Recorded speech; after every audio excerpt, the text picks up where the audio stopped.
I want to give a brief review of my recent paper, the Phi UV interstellar radiation field in galactic disks. Why should you care? First of all, the UV radiation field is very important for the thermal structure of the ISM.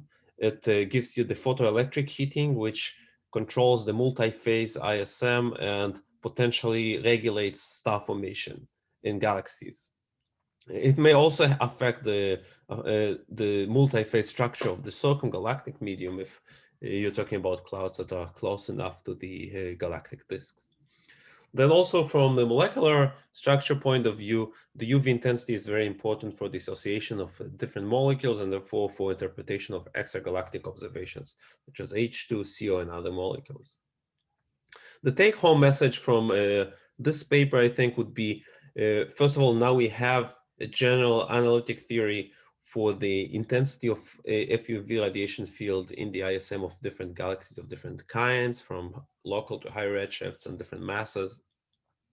And the UV radiation field per star form increases with decreasing metallicity because of the decreasing opacity in the disk. And finally, low metallicity galaxies, therefore, may have higher thermal pressure compared to non-thermal components like turbulence or cosmic ray pressure. So to model this, basically I followed both analytic and numerical approaches. From a numerical point of view, what you can do is just assume that the UV radiation sources are all B-star associations for which the luminosity distribution is known to be a decreasing power law, and also assume exponential thin disk where the density of sources decreases with galactic radius, and then place an observer in different locations on the disk and calculate the contribution for the flux, including dust absorption.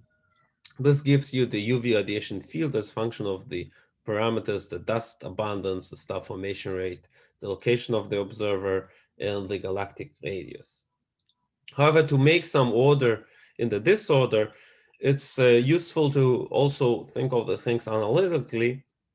And to do that, you have to recognize that there are three important scales. Here, I write in the numbers for the Milky Way. And more generally, the scales are the galactic scale radius of OB stars, which produce the UV radiation field, the distance between the sources, so that's connected to the density of sources or the star formation rate, and finally the dust absorption radius. Here it's just 1 over dust absorption cross section.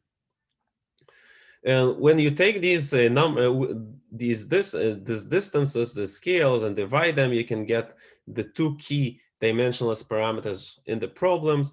In the problem, that's inter-source dust opacity, so the opacity between sources. This tells you how important is dust in absorbing radiation.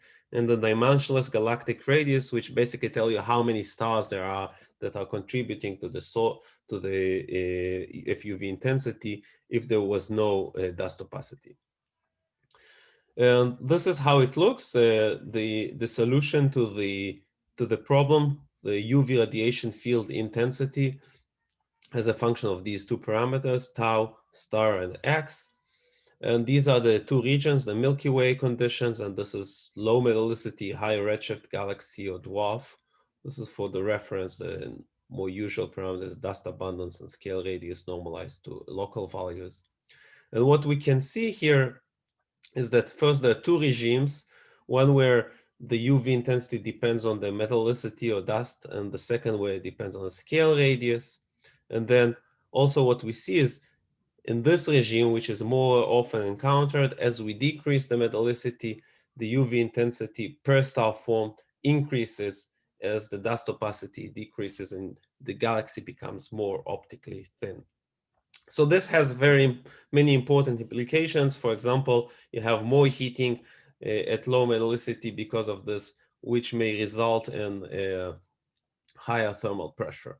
And this is all discussed in the paper, so check it out. Thank you.